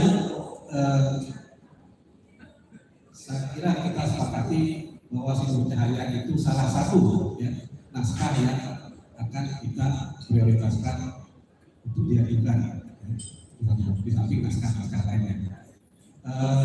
Kedua, memang ada beberapa varian ya, yang itu kita bisa pahami mungkin kesalahan kita sendiri dalam memahaminya.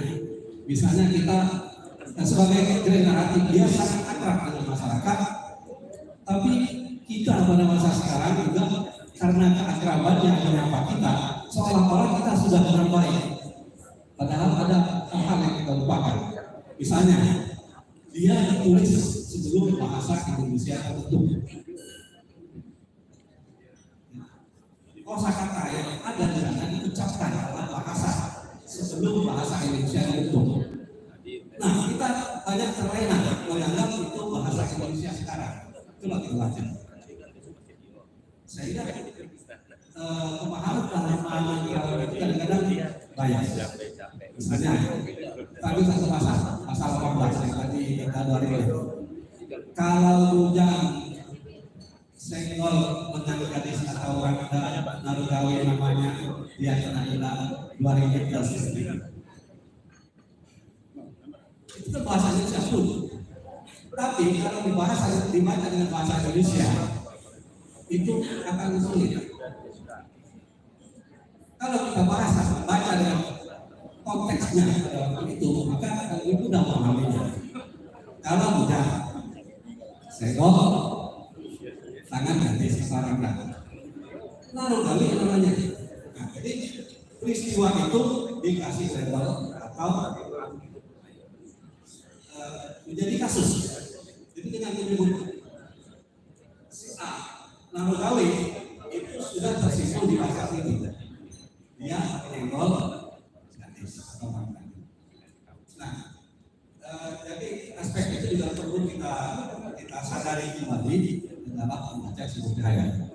Lalu ada beberapa kali ya, yang bersifat lokal dan itu mengacu pada hal-hal yang kadang-kadang sifatnya lingkungan, tapi kadang-kadang administratif. Misalnya sialan. Kenapa sialan tidak boleh ditebang? Karena dia menjadi batas administrasi desa. Jadi kalau ditebang kacau kan itu administrasinya. Misalnya dusun ini berbatasan dengan ini, dusun ini dikasih tanam sialan. Baik Bapak, poin dari yang akan disampaikan apa ya Bapak dan kepada siapa yang ditanyakan? Terima kasih. Saya kira pertama saya mendukung dan kita yakin yang mendukung simbol cahaya itu dilakukan sebagai prioritas. Satu dan kedua, pemahaman terhadap simbol cahaya itu harus kita refleksikan berdasarkan masanya. Jadi kita pahami dia sebagai produk masa lalu dan produk masyarakat lokal, termasuk bahasa, termasuk suasana dan sebagainya. Dan simbol cahaya itu juga harus dibaca bersamaan dengan suasana sosial yang ada pada masa itu. Saya kira Baik, terima kasih. Satu lagi pertanyaan dari silakan Bapak.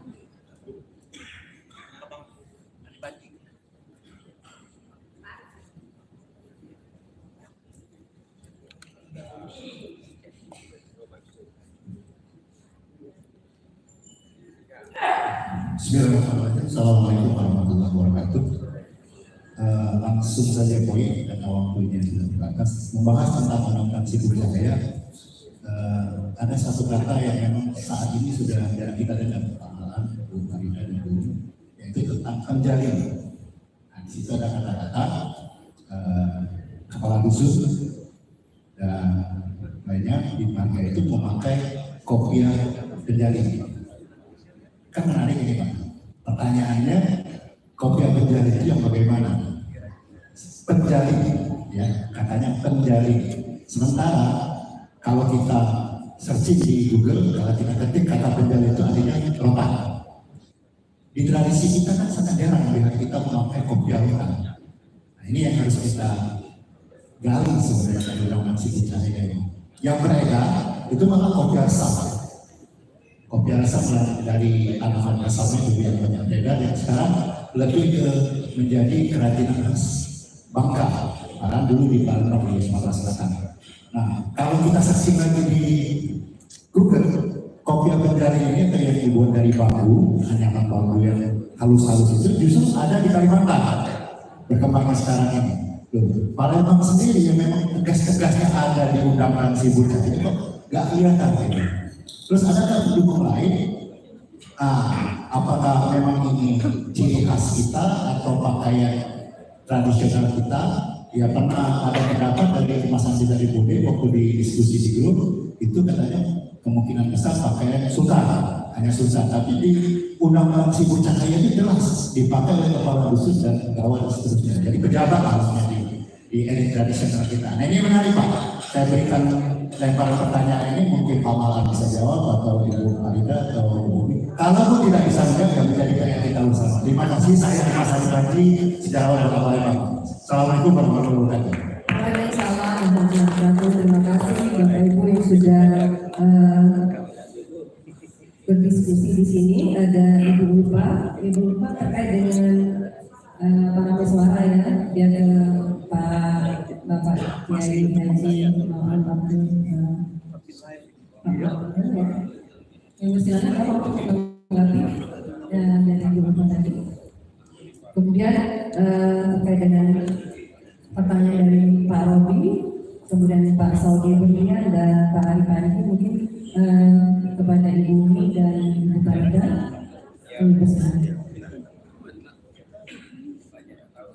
Terima kasih. Saya melihat bahasa Melayu yang berkembang di Palembang sebelum era kedatangan Aryo Damar, Aryo Gila itu justru bisa kita lihat ada undang-undang Melaka. Karena berangkatnya itu kan meninggalkan Palembang itu sebelum abad ke-14 berakhir. Ya. Nah, jadi ketika dia membangun Melaka sejak awal abad ke-15, pengalaman yang dibawa oleh para pesuara dan rombongan itu, yang katanya 1.000 orang meninggalkan Palembang itu, pasti pengalaman Palembang. Dan pengalaman Palembang itu bisa kita lihat dituangkan dalam Undang-Undang Melaka. Undang-Undang Melaka itu sepenuhnya Melayu bahasanya. Cuma gayanya itu selama ini dikenal sebagai bahasa Melayu Melaka.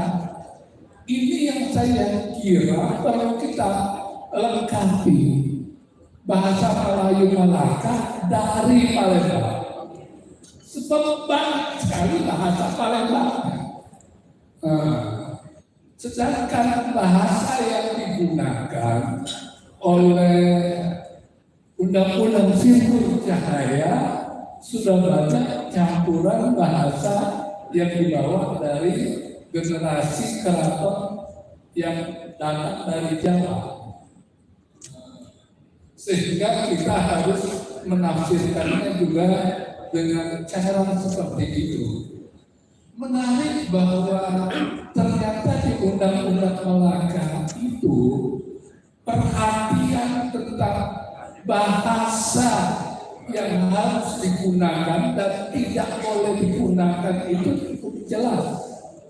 Misalnya bahasa seperti ini hanya bisa digunakan oleh raja, ya, oleh sultan, oleh bangsawan. Itu justru ada di undang-undang Malaka yang bicara harus pati gitu. Ya, ada bisa kita lihat di situ. Karena itu bagi saya, mari kita luaskan. Kajian naskah Palembang itu bukan hanya Palembang dalam artian setelah ada interaksi dengan Keraton Majapahit dan kemudian Demak, tapi juga sebelum itu. Dan dengan itu wilayah kajian akan sangat luas. Dan kita mungkin akan memperoleh gambaran mengenai Palembang yang lebih luas lagi daripada yang kita perkirakan sekarang ini. Nah, ini sebagai orang tua yang bisa melontar tantangan kajian. Mudah-mudahan mungkin Profesor Omang bisa mencarikan jalan bagaimana studi mengenai Palembang itu bisa kita lihat lebih luas gitu. Pengalaman studi mengenai saya bersama Palembang ini, ketika kita berada di Indonesia tanpa modal pengetahuan apa, ternyata sangat mudah bersambung dengan ingatan orang Malaysia bersama ini. Saya kira ini juga bisa terjadi kalau kita ingin memperluas wilayah kajian mengenai naskah Palembang, tidak hanya tulisan orang Palembang yang ada di Hijaz pada masanya itu, tapi juga tulisan orang Palembang yang keluar dari Palembang pada masa sebelum itu. Palembang ini kelihatannya lebih mudah menjadi hebat setelah dia keluar dari Palembang. Entah kesan saya salah atau tidak. Ya, para suara itu menjadi hebat setelah dia keluar dari Palembang. Iya, itu dulu kata Ibu Parina. Mampir Singapura dulu 5 tahun Singapura, kemudian ke Muar 6 tahun, kemudian ke Batam 3 tahun, kemudian baru ke Malaka. Dan di Muar itu ternyata di Muara Sungai Muar itu ada 2 masjid kembar bersebelahan. Masjid yang di sebelah sini itu di tempat yang namanya Tanjung Agas. Di sebelah sana Tanjung Emas. Tanjung Agas kan ada di Oki.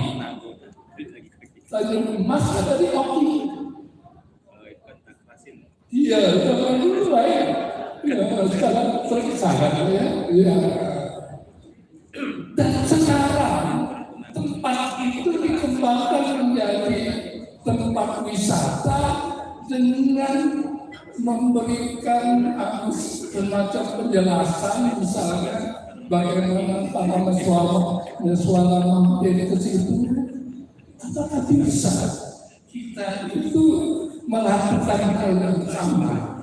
Jadi ketika membangun ya apa yang sekarang kita pikirkan itu, ada semua sisi yang bisa kita kerjakan ketika misalnya tempat-tempat yang historis itu ada langkah-langkah tertentu dari sudut kebijakan untuk kita kembangkan, misalnya sebagai tempat kunjungan wisata yang bersifat historis. Kira-kira begitu.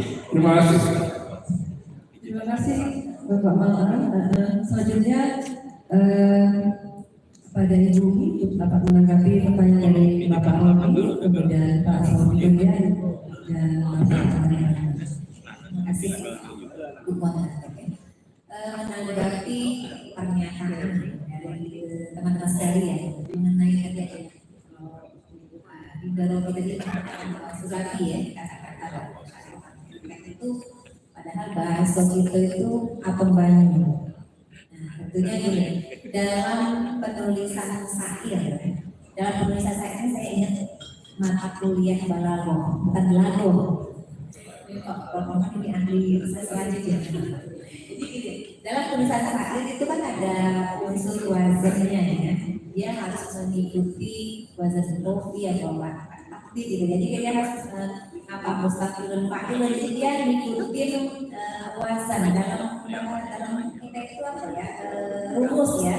Rumus karya AAA atau II gitu. Nah itu dalam pemakaian bahasa itu pemilihan kata yang tepat dalam bahasa itu dipikirkan juga oleh Sultan Mahmud. Jadi kan ketika mau saya katakan itu tentu dia memilih kata kalau akan banyak tidak cocok tentu akan dalam pemilihan itu di dalam dia. Jadi kata-kata seperti ini dikenal oleh semua orang dan orang kenal itu itu dalam konteks kebahasaannya yang saya lihat. Mengapa anak bahasa dan sastra itu perlu mengkaji syair yang dilahirkan di paling ini ya. Syair itu berpotensi sekali untuk dikaji dalam segi bahasa sastranya. Kalau dalam ilmu sastra Arab ada balaghah, kemudian ada arud qawafi ya untuk mempelajari bagaimana bentuk pembentukan penulisan syair tersebut. Akhirnya bentuknya seperti ini kenapa? Jadi seperti itu penyesuaian dan pemilihan kata yang sesuai dengan posisi. Nah, tentunya Bapak Ibu yang tadi memberikan pernyataan Kado Arifanji dan Kak Saudi Berlian ya dalam menentukan atau dalam pemilihan sebuah naskah yang akan dijadikan ikon ingatan kolektif nasional itu tentu kita melakukan identifikasi dari sesuatu menurut kita apa namanya dan itu tidak saya sendiri juga ya sudah juga memberikan tanggapan. Jadi identifikasi tentu dengan cara filologi lah yang akan menyusurinya. Identifikasi menentukan apa simbol cahaya, kemudian inventarisir. Naskah simbol cahaya ini benar-benar simbol cahaya atau buku SC ya itu berada di mana saja. Naskah judul tanah ini berada di mana, kemudian tahun berapa saja yang dikeluarkan itu dipercatat sehingga menentukan ini yang mereka ketua yang diidentifikasi seperti itu baru dideskripsikan dan dibahasakan agar dibaca oleh semua. Nah untuk yang tadi kopian Penjalin ya, kalau saya itu di daerah Kuto masih ada, tapi sedikit yang dijual. Saya pernah terlihat, jadi coba kita tanya di situ. Penjalin.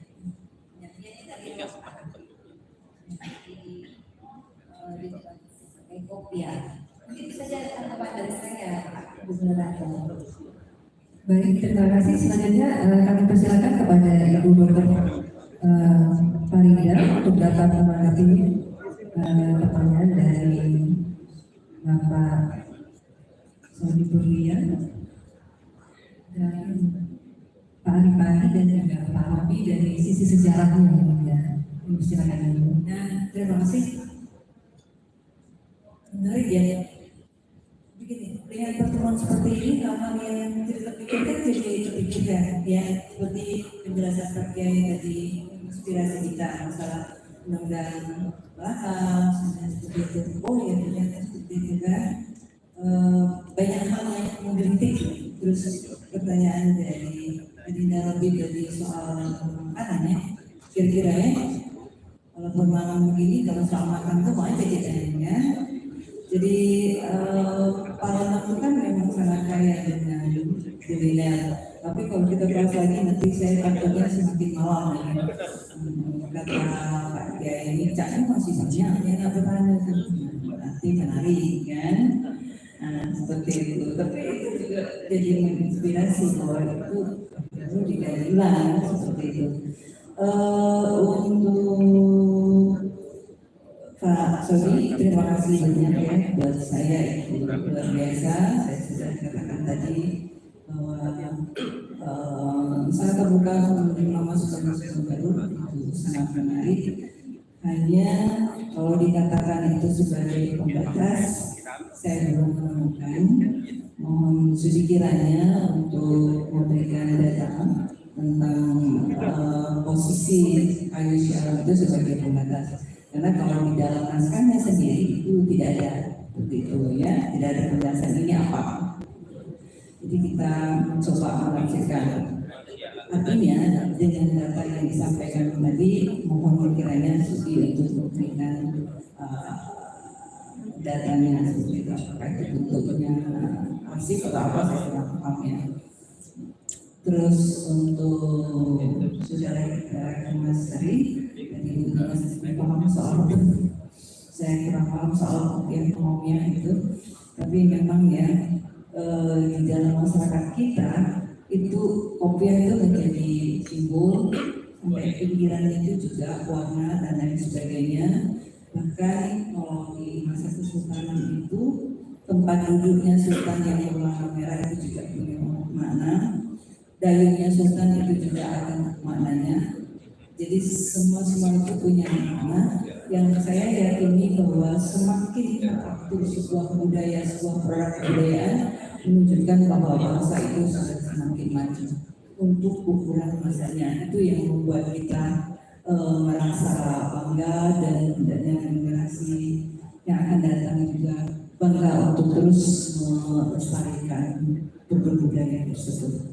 Saya kira demikian saja. Ini sebuah kegiatan yang biasa, sangat merangsang kita untuk berpikir lebih lanjut, berpikir ulang, berpikir lebih lanjut. Oh ya. Makanya kata Pak Kiai tadi ternyata banyak ya. Itulah kan, jika kepala-kepala itu ketemu dalam waktu yang bersamaan, yakinlah akan melahirkan banyak hal-hal yang baru. Kepada Bapak Ibu semuanya, terima kasih banyak. Saya tidak menuntut ini, saya ingin menyampaikan ucapan terima kasih yang sebesar-besarnya, juga mohon maaf yang sebesar-besarnya atas segala kekurangan yang saya kembalikan pada diri saya sendiri. Sekali lagi terima kasih. Terima kasih Ibu Farida. Baik, selanjutnya kita akan mendengarkan closing statementnya dari Ibu Umi. Mungkin bisa mewakili dari Ibu Farida juga dan Bapak Kiai Haji Malan. Kami silakan Ibu. Closing statement, kayaknya saya berpantun saja ya. Closing statementnya. Gimana ada yang ngantuk ya? Bilang cakep ya Bapak Ibu semua dan adik-adik sekalian. Makan pempek di tepi pulau kemana? Jangan lupa ngirim cukonya. Kalau kita mengabaikan warisan budaya, hilanglah sudah jati diri kita. Nah, lagi siswa lagi ya. Jalan-jalan ke Palembang dari Serang.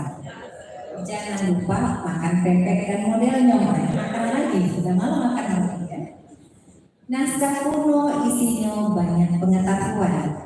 Ayolah kita lestarikan dan rawat bersama. Terima kasih Bapak Ibu dan adik sekalian. Baik Bapak Ibu, kami juga mohon closing statementnya dari Bapak Dr. Ismaili dan Bapak Profesor Oman Abdurrahman pada sesi panel kedua ini. Kami persilakan.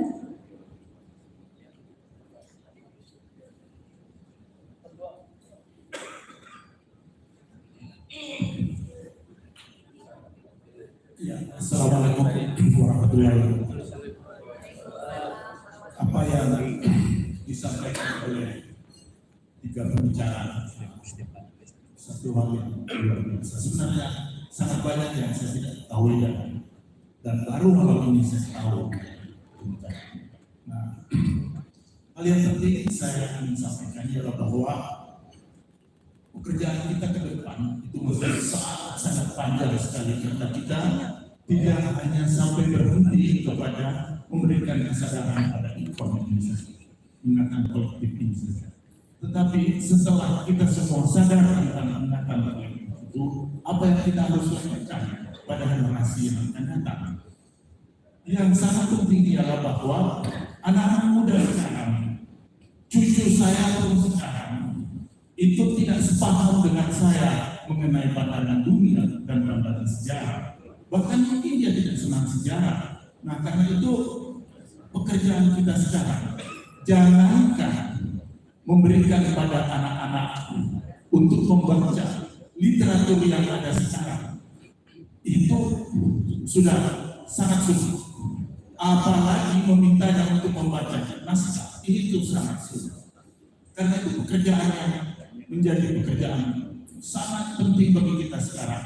Bagaimana konten dan ikon ini bukan lagi menjadi milik kita, tetapi dijadikan sebagai milik milenial dan stylenya style milenial supaya mereka bisa menjadi bahagia daripada apa yang kita kerjakan.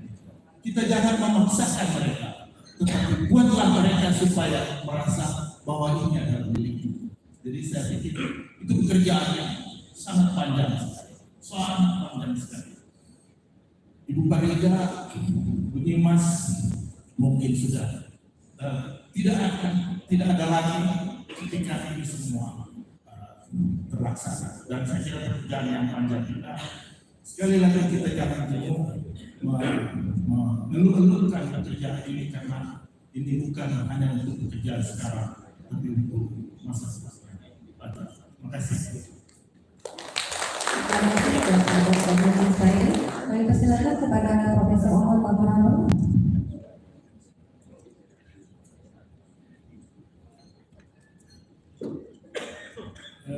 Terima kasih. Sebetulnya Pak Ketua kami sudah mencapai keseluruhan. Saya minta menambahkan, mudah-mudahan tetap bermanfaat. Kalau merujuk pada apa yang saya sampaikan, paparan saya, harapan kita itu kan awareness atau kepedulian terhadap dunia manuskrip ini memang merata kepada semua pihak. Itu harapannya, awareness-nya, interest-nya, keputusan untuk terlibatnya, dan betul-betul menjadi aktor dalam arus utama ini. Memang harapannya itu semua pihak. Tetapi di mana-mana, bahkan kan di Indonesia, di seluruh dunia pun, itu selalu bidang ini minoritas di Eropa. Oleh karenanya, sebagai pesan saya, mungkin pada akhirnya nanti tidak perlu bukan tidak perlu, tapi maksud saya jangan terlalu berharap begitu ya, bahwa semua orang memang akan terlibat dalam pengarus utamaan manuskrip Nusantara, tetapi harus ada yang betul-betul militan di dalam memperjuangkan pengarus utama itu.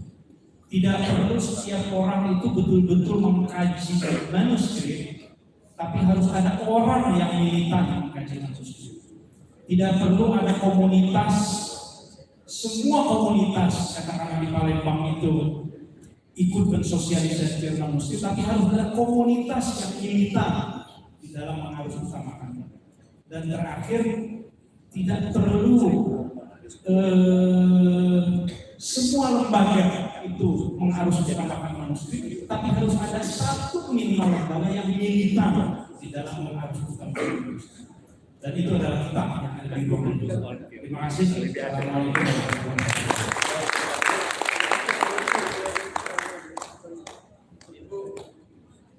Ya, Pak Mario. Izin menambahkan yang pohon sialang. Oh ya. Izin Bapak Ibu. Tadi ada nama saya Mario.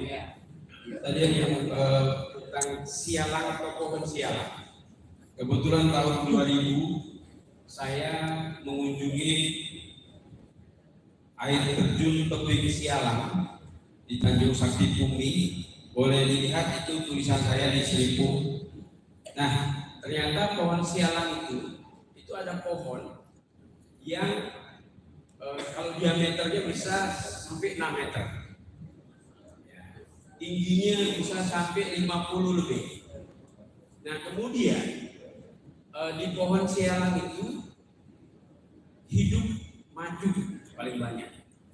Nah sehingga disebut dengan pohon di situ madu sialang. Nah sehingga air terjun yang dekatnya disebut dengan air terjun tebing sialang.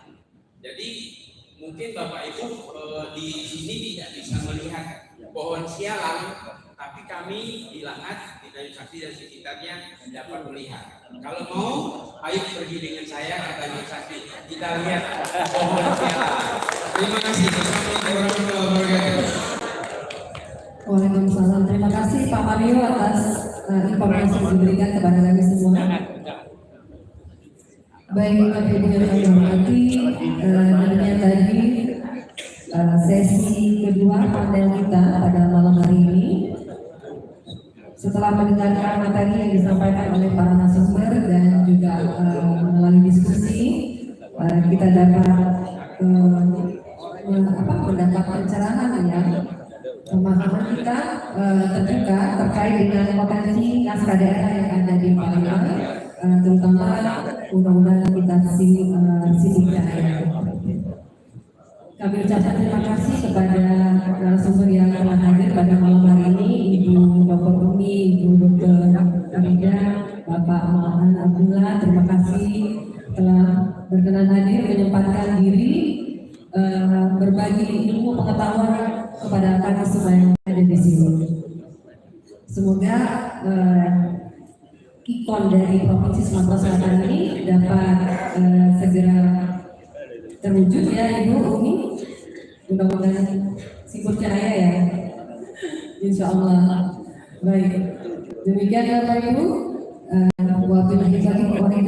Wassalamualaikum warahmatullahi wabarakatuh. Waalaikumsalam warahmatullahi wabarakatuh.